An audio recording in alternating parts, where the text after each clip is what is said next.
e ainda hoje tem um centro a trabalhar. O primeiro homem que fez olaria chamava-se Eduardo Tavares Reis.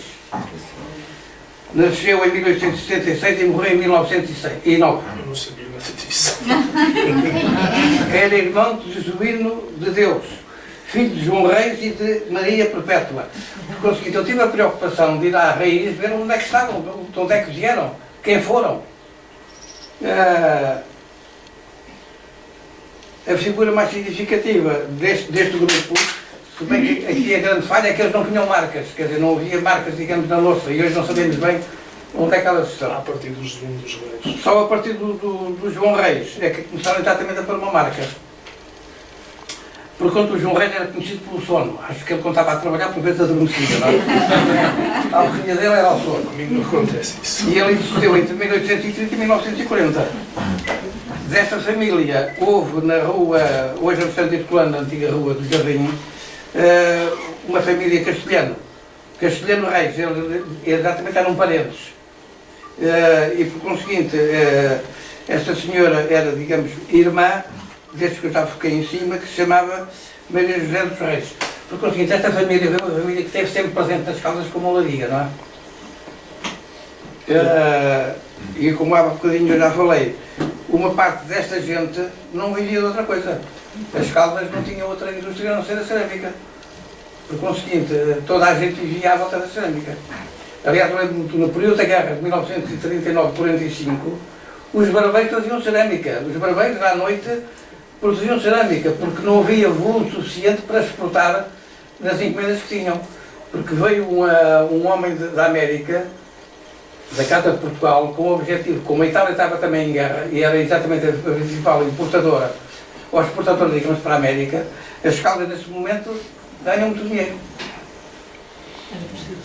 Foi fabuloso na época, não é? Houve muita gente que não enriqueceu, mas ficaram bem instalados na vida, não é? E então havia, à noite, as pessoas de vez em para o Ocidente, para um sítio qualquer, estavam a produzir cerâmica. Isso é interessante saber estes ciclos que vão aparecendo, uns mais altos, outros mais baixos. Agora, a partir de 1820, há uma crise enorme na cerâmica caldense. Não se vende. Não há espaço. Penso que o aparecimento, digamos, de outros produtos liquidaram um pouco a cerâmica, não é? Primeiro, quando apareceu exatamente a primeira situação mais importante é o plástico, não é? O plástico liquida as olarias caldenses. Todos aqueles cestos, aquelas coisas todas que eram feitas, digamos, em cerâmica, passaram a ser feitas em plástico. Por exemplo, a Praça das Caldas fica metade da praça, praticamente, tinha olaria. Aos poucos foi perdendo, não é? As Caldas em 1940 tinha 26 olarias.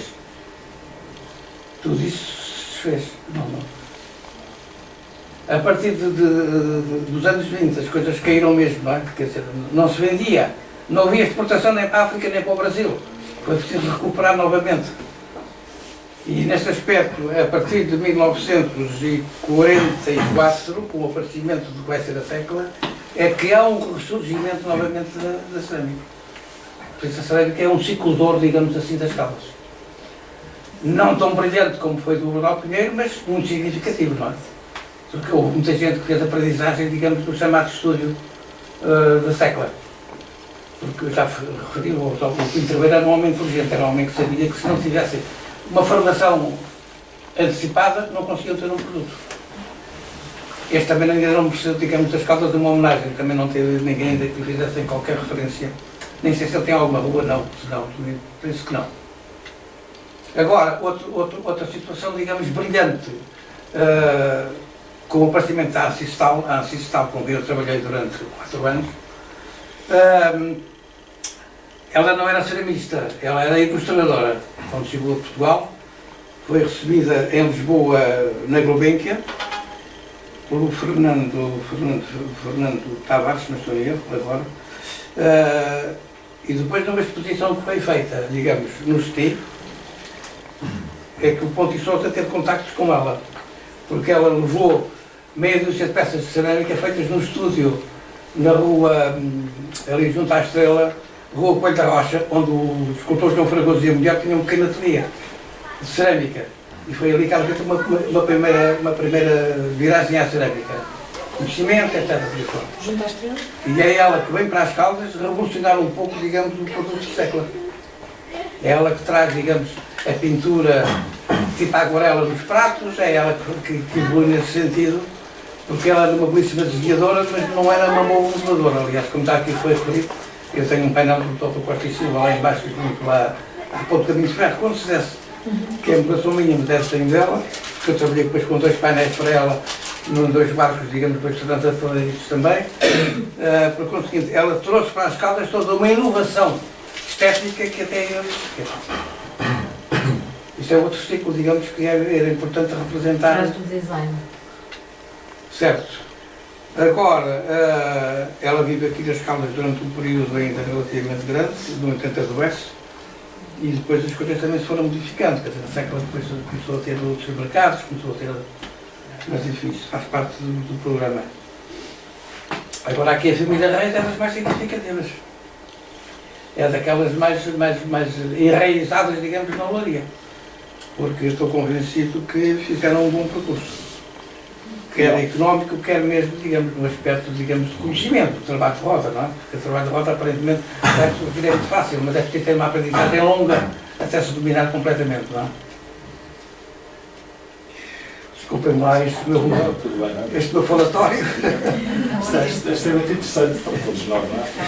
É uma lição viva. Há uma coisa que já aprendemos. Já temos o alcunha para o Mário Reis. É o Seneca.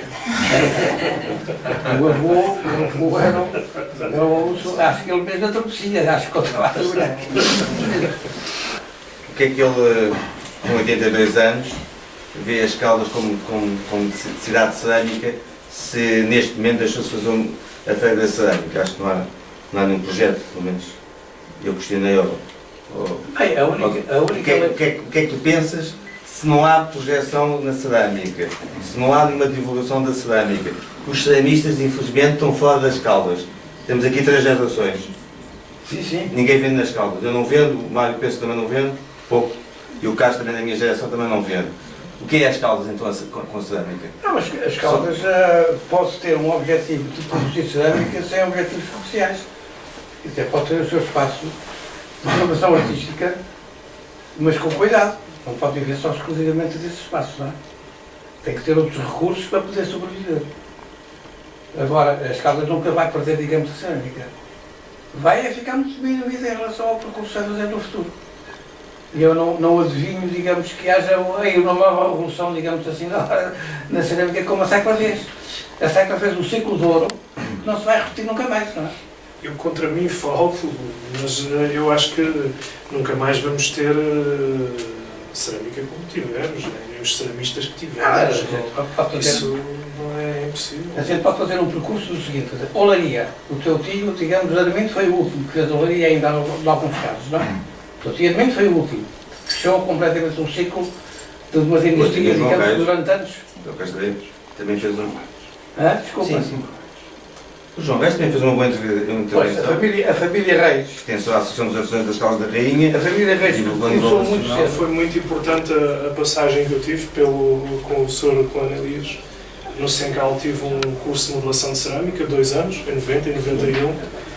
E embora o meu trabalho agora aparentemente não tenha nada a ver, aquilo foi muito útil, porque em processos que eu preciso de determinado tipo de peças, as proporções, a forma, embora possa não ser uma forma muito natural, essa aprendizagem foi útil e nestas técnicas tradicionais, mesmo na cerâmica contemporânea, frequentemente se utilizam as colagens, a modelação, a olaria de roda. Eu utilizo a olaria de roda para elementos do meu trabalho, nos painéis, nas esculturas, embora tenha feito, mas não faça presentemente, só a peça toda em olaria.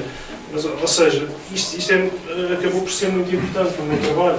Acabei por ir buscar as técnicas que as transformo para outro tipo de peças. No fundo é isso. Bem, a cerâmica caldense tem aqui uma presença significativa, na medida em que As peças são completamente só por si vivem, são belas, não precisam de nenhuma ornamentação. Todavia, a partir do tempo em que o cliente começa a querer fazer exigências, começa a aparecer moldes feitos em madeira. Em vez de exigência na madeira, eram gravados na madeira e os elementos eram colocados depois na olaria. Isto durante alguns anos funcionou. Todavia, o homem a quem a cerâmica caldense deve também alguma modulação é um Domingos Reis. O Domingos Reis é um operário, digamos, do Manuel Mafra, que vem de Alcobaça, é de uma família Reis que vem de Coimbra para Alcobaça, e é ele, de certo modo, aqui que faz a modulação que hoje é atribuída ao Mafra. É ele que evolui aos poucos, no bom sentido, de dar formas figurativas, digamos, para a presença do Mafra. O Mafra, acima de tudo, é um comerciante, não é só um industrial, porque ele compra em muitos espaços do país louça para vender nas feiras, quer dizer, não é por excelência, digamos, só um industrial. Este homem tem uma presença muito significativa antes do Bordal chegar às Caldas, porque quando o Bordal chega às Caldas já têm uma evolução muito grande. Já exporta para a Inglaterra, já exporta para a África, etc. Não é? O Mafra é uma figura muito significativa. A presença, digamos, de uma aula, aliás, que a Câmara devia ter já fixado e registrado numa placa, hoje no gavete da Rua Diário de Notícias, Rua Nova, deveria ter exatamente sido fixado a aula Rainha do Leonor, onde aprenderam os ceramistas caldenses desenho e modulação. Desenho com o mestre Eduardo Gonçalves Neves. Modulação pelo escultor austríaco José Fuller. Por conseguinte, ali devia ser assinalado, eu não sei o que é que ele está a pensar fazer ali naquele espaço, mas devia ser assinalado exatamente a presença de base do que foi depois o futuro da cerâmica caldense. Passou por meu tio, passaram os meus primos, até passou muito boa gente. E é a partir daí que começa a haver uma modulação diferente, digamos assim, daquela usual, muito primitiva ainda feita pelos oleiros. Figuras significativas, eu vou repetir, é o meu tio, o meu parente Eduardo Mafra Elias. O meu parente Eduardo Mafra Elias, porque é que se chama Mafra Elias? Porque casou com uma meia-irmã, digamos, do Mafra. Porque o Mafra teve 2 casamentos, ele chamava-se Manuel Cipriano Gomes, para o Cunhão Mafra, depois da Vila de Mafra para as Caldas. Veio para as Caldas como criado de estalagem, não como ceramista. Mais tarde, com a Maria dos Cacos, que existia onde era a Azeira, digamos assim, é que fez a passagem, digamos, para ele, de todo o molde, etc., por aí fora, não é? Por isso é uma história que terá que ser sempre analisada com algum cuidado, para que não haja tropeções, digamos assim, que este ou aquele fizeram ou não fizeram.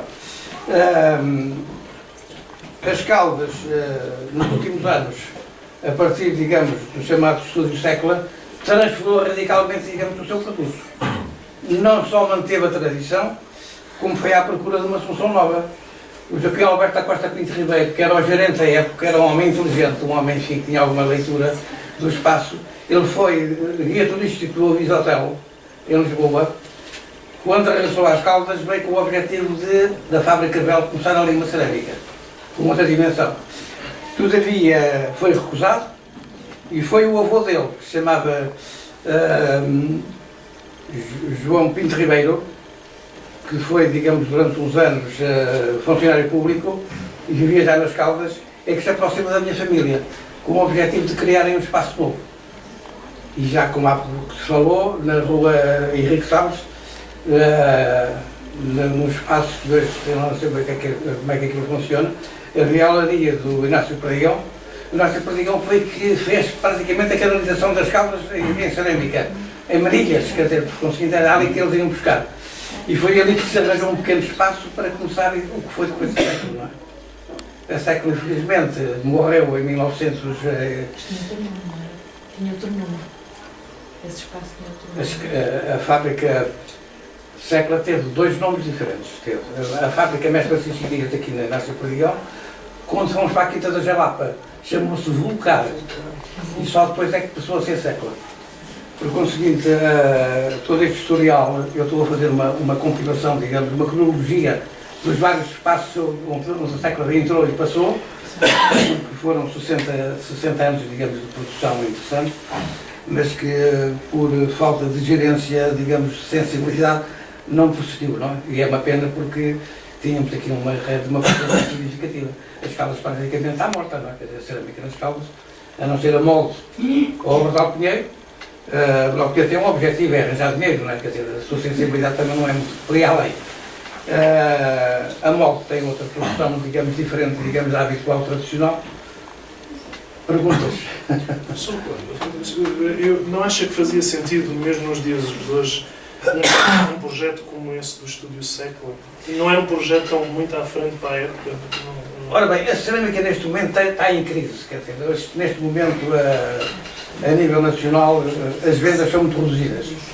Hoje ninguém vive da cerâmica, a não ser de casos excepcionais, não é? Eu tenho a felicidade de ainda posso viver da cerâmica, mas a maior parte dos casos já não vivem, porque além da abundância e da procura, digamos, de pessoas que queiram fazer exatamente esse percurso, as casas não recebem também muitas peças, não é? Hoje um apartamento é muito reduzido. Quem é que vai comprar pratos? Quem é que vai comprar não sei o quê?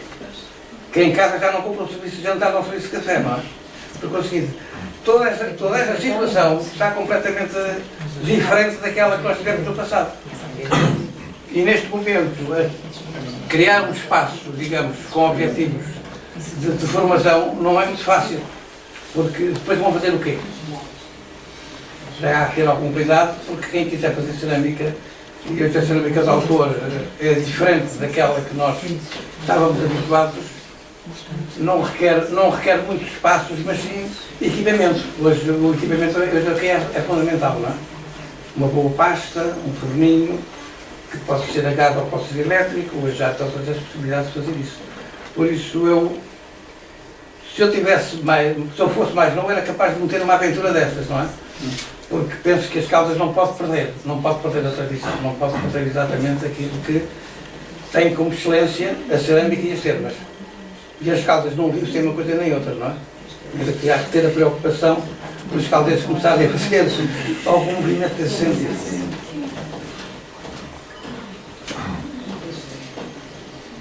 O Dr. José Luís está a olhar para mim e está a pensar. Lembrar das termas? Estou cheio de vontade de falar. As termas são essenciais. As Caldas não vivem sem as termas. Nós, por exemplo, no passado tínhamos o mês de agosto, tínhamos o mês preenchido das Caldas com gente que levava cerâmica. Por exemplo, o maior museu de cerâmica das Caldas era no Alentejo. Porque eles vinham aqui às Caldas e levavam para baixo dezenas e dezenas, digamos, de artigos feitos nas Caldas. E ainda hoje há famílias que conservam, digamos, em suas casas, e eu conheço uma família dessas, que tem imensa relação das Caldas.